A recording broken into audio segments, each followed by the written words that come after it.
L'Oppidum. La parole culturelle de Lectoure.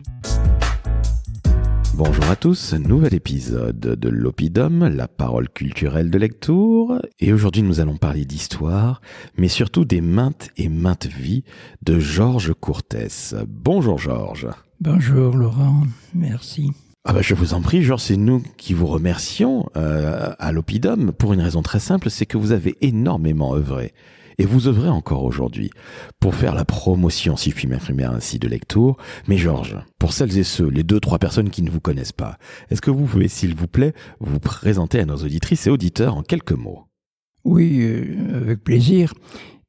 Simplement comme beaucoup d'autres personnes ou lectourois, j'ai eu plusieurs vies et ma première présence à Lectoure a été en tant que professeur à la cité Maréchal-Lannes et j'ai fait la transition entre l'ancien collège, qui est maintenant devenu un hôtel, et la nouvelle cité Maréchal-Lannes dans les années 66. Donc je suis lectourois depuis cette époque et je m'y suis très bien intégré et j'ai eu beaucoup de plaisir.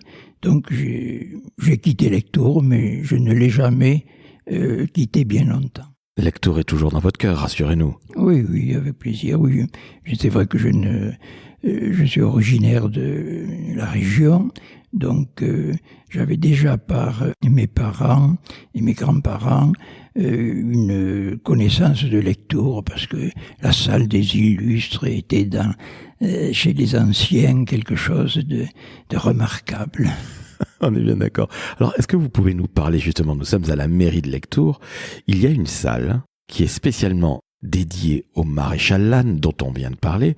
Racontez-nous l'anecdote s'il vous plaît, Georges. Oui, cette mairie actuelle a été à l'origine un évêché. Donc l'évêque en a été chassé au début de la Révolution et les nouveaux parvenus, dont Jean Lannes, futur maréchal, a acheté l'ancien hôtel des évêques. Ce qui fait le maréchal Lannes est devenu résident de l'évêché de Lectoure, c'est-à-dire de la mairie actuelle. À sa mort, en 1809, donc sa veuve l'a conservé, puis en a donné la totalité à la ville de Lectoure gratuitement. Et ça a été bien évidemment une heureuse surprise, une heureuse joie pour les Lectourois. Et il y a eu dans ce bâtiment l'hôtel de ville, le nouvel hôtel de ville, la sous-préfecture et là où nous nous trouvons, le tribunal. Donc ces 3 structures ont perduré et donc le tribunal a été fermé il y a une 12aine d'années à peine. Donc je ne dirais pas par quel ministre cela a été fait. Donc cet hôtel de ville, ancienne propriété du maréchal Lannes, a été remis aux Lectourois. Et le maire de l'époque a été bien évidemment à remercier la duchesse de Montebello et lui a dit « Mais qu'est-ce qu'on peut vous offrir en compensation ?» Elle a dit « Non, je ne veux rien, sinon une salle, une chambre, on disait à l'époque, pour que nous puissions dorénavant être considérés comme citoyens de la ville de Lectoure. » Et une salle a été donc réservée à la famille Montebello. Et lorsque le duc est venu en 2009 pour fêter le bicentenaire de la mort, alors du maréchal Lannes, on lui a montré cette salle qui était restée en l'état. Il n'y avait pas eu de travaux. C'était donc en très mauvais état. Et on lui a dit, est-ce qu'on peut en faire une salle du souvenir du maréchal Lannes? Et dans cette salle, on a mis la première exposition concernant le maréchal Lannes et l'exposition permanente que l'on peut visiter actuellement. Ben, écoutez, merci beaucoup. Je ne savais pas que tout ça nous entourait dans la mairie de Lectoure où nous enregistrons. Et vous l'avez dit, nous sommes au tribunal qui a été fermé. Donc nous sommes presque des clandestins, vous et moi, Georges, aujourd'hui. Georges, je reviens à votre vie, à vos vies. 1971, 2000 ans, que se passe-t-il? Il y a de la culture, si j'ai bien compris. Oui, je me suis inséré dans la ville de Lectoure par l'office de tourisme, par le syndicat d'initiative, par le tissu associatif. J'ai toujours été partisan de travailler en équipe et de faire participer, de même j'ai fait participer mes élèves à quantité d'actions. Et le musée que nous connaissons dans les sous-sols de l'hôtel de ville, le musée lapidaire, eh bien, les lieux ont été aménagés par les élèves de la cité Maréchal-Lannes. Voilà. Et donc, j'ai toujours voulu travailler en équipe et on a, à partir de ce moment-là, avec les élus de l'époque, voulu donner à la ville une impulsion nouvelle. Il y avait une richesse patrimoniale extraordinaire qui n'était pas mise en valeur. C'était un peu à l'époque, on ne faisait pas trop attention. On mettait des fils électriques partout, des pylônes, des enseignes, bon. Donc, on a fait prendre conscience aux habitants de Lectoure de la richesse qu'ils avaient et on les a aidés et on a essayé d'être des leaders d'une transformation de la ville. Et vous y avez magnifiquement bien réussi, on va le dire clairement. Oui, c'est vrai que c'est 50 ans qu'il y a eu des travaux qui ont été réalisés. Mais il y avait déjà les racines, il y avait déjà la structure, l'environnement de Lectoure, sa richesse, sa cathédrale. Bon. Donc on l'a mise en valeur. Mais aussi, on a voulu l'expliquer aux lectorois et aux visiteurs. D'où la recherche historique que l'on a voulu faire autour de ce patrimoine.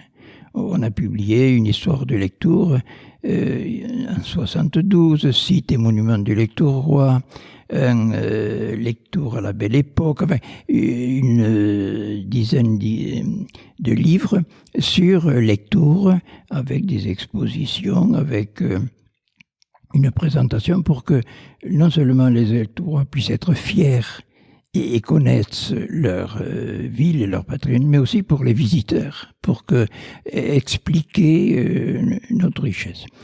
Alors, il y a eu le côté patrimoine, mais pas seulement le patrimoine urbain, mais aussi l'environnement. Et j'ai été toujours très attentif à ce qu'on appelle maintenant l'écologie, qui était balbutiante dans les années 70. Et notamment, je me suis intéressé beaucoup à la randonnée pédestre. Et j'étais à l'origine de la mise en place des premières associations de randonneurs dans le département. Et de fil en aiguille, j'ai été impliqué dans la mise en place des chemins de Saint-Jacques-de-Compostelle. Ce qui aujourd'hui est quelque chose de principal, de primordial dans l'image et dans la réalité lectoroise. Mais nous sommes bien d'accord, Georges, parce que économiquement parlant, c'est très très fort, le chemin, les marcheurs, si je puis dire, les pèlerins, pardonnez-moi. Oui, il y a tout le monde. Exactement. Culturellement, c'est évidemment très très fort. Alors, vous disiez que vous étiez un homme qui aime travailler en équipe, mais vous avez été élu pendant 34 ans, et vous le savez bien, un élu n'est rien sans son équipe. On est d'accord, Georges? Oui, c'est exact. Et une équipe, qui est non seulement consultée, mais qui travaille. Voilà. Et je vais, dans quelques jours, là, enterrer un ami, et je rappelais il y a quelques jours à sa famille que il avait participé au débroussaillage du chemin de Saint-Jacques, parce que non seulement on a retrouvé le chemin dans les ouvrages historiques et les anciennes cartes et autres, mais il a fallu les ouvrir, les débroussailler. Et on a été toute une équipe de professeurs du lycée, de lectorois, pour mettre en valeur ce chemin. Ils ont été ouverts, le chemin du Puy, dans les années 80. Après, il y a eu le chemin d'Arles qui passait par Auch, dont je m'occupais aussi. Et j'ai eu la chance d'être au conseil d'administration de la Fédération française de la randonnée pédestre à Paris. Et j'ai été chargé des chemins historiques. Et de fil en aiguille, on a fait la démarche pour que le chemin de Saint-Jacques soit classé au patrimoine mondial de l'UNESCO. Et on a défendu le dossier à l'UNESCO auprès du ministère de la Culture à Paris. Et finalement, ce dossier a été accepté. Et c'est à Kyoto, en 1998, que les chemins de Saint-Jacques ont été inscrits au patrimoine de l'UNESCO. Et ce qui est très intéressant que j'ai pu obtenir, c'est qu'entre Lectoure et Condom, c'est non seulement du patrimoine qui est inscrit, construit, mais aussi le chemin lui-même. Donc, ce qui fait que le chemin est inscrit entre Condom et Lectoure, ce qui est très rare. C'est une très très belle victoire. On vous remercie, Georges, très sincèrement. En fait, pas trop le modeste, parce que sincèrement, c'est absolument superbe.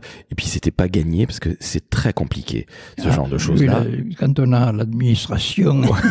Je n'osais pas prononcer le terme d'administration. Mais je reviens à ce que vous disiez tout à l'heure. Vous disiez que vous étiez une sorte d'écolo avant l'heure. Et si j'ai bien compris, vous avez écrit un livre sur l'eau et Lectoure. Est-ce que vous pouvez, s'il vous plaît, nous en parler ?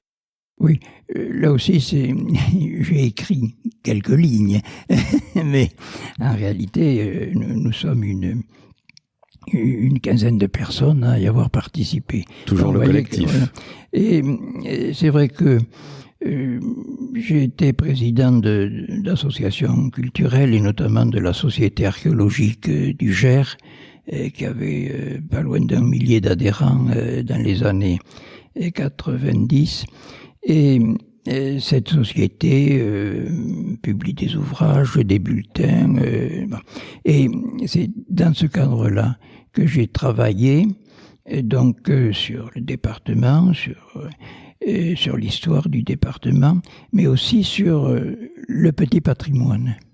Donc on s'est intéressé à sauver, à connaître, à recenser le petit patrimoine. Par exemple, les cadrans solaires, les maisons de vigne, les cabanes de cantonniers, et alors, maintenant que je suis à la retraite, je m'intéresse plutôt sur le secteur de Lectoure, et nous avons travaillé sur les moulins à vent et les moulins à eau. Et maintenant, cette année, nous avons publié un ouvrage sur le patrimoine autour de l'eau. Les sources, les fontaines, les lavoirs, les abreuvoirs, les bassins, les châteaux d'eau. Voilà. Donc, tout ce patrimoine, et on en a chez quelqu'un, Maurice, qui a fait beaucoup de photos. Donc, ce sont la plupart de ces photos qui ont été recueillies et qui sont regroupées dans cet ouvrage. Et cet ouvrage, donc, est très, très reconnu par les habitants. Ils en est très fiers. Les puits de Lectoure ont beaucoup de succès.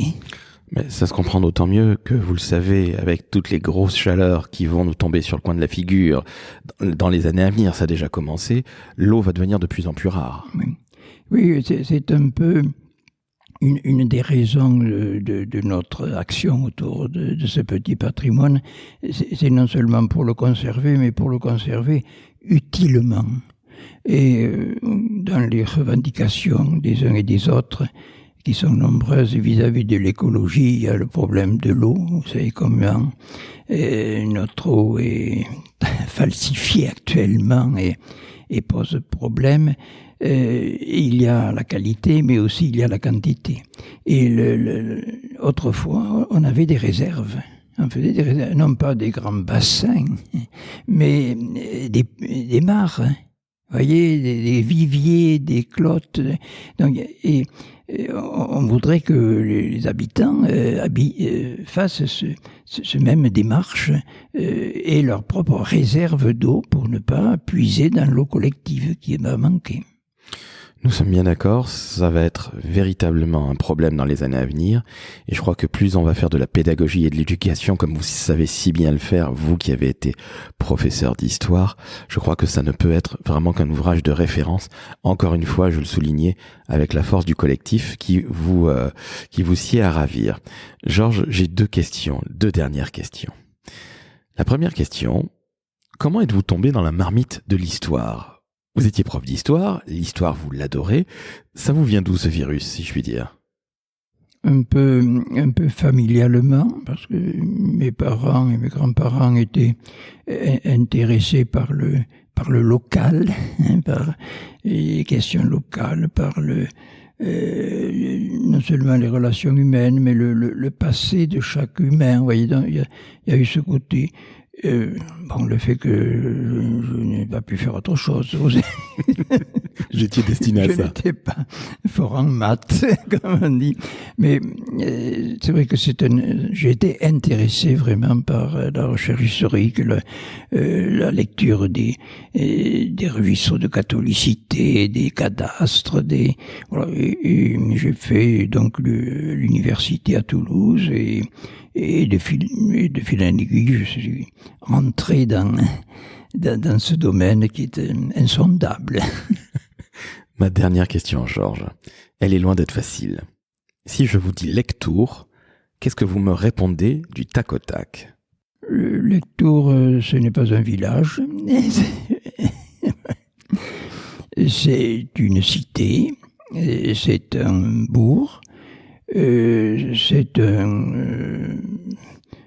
C'est aussi un ensemble de personnes qui vivent et qui essaient de vivre collectivement, j'allais dire, le mieux possible, en ayant des relations humaines.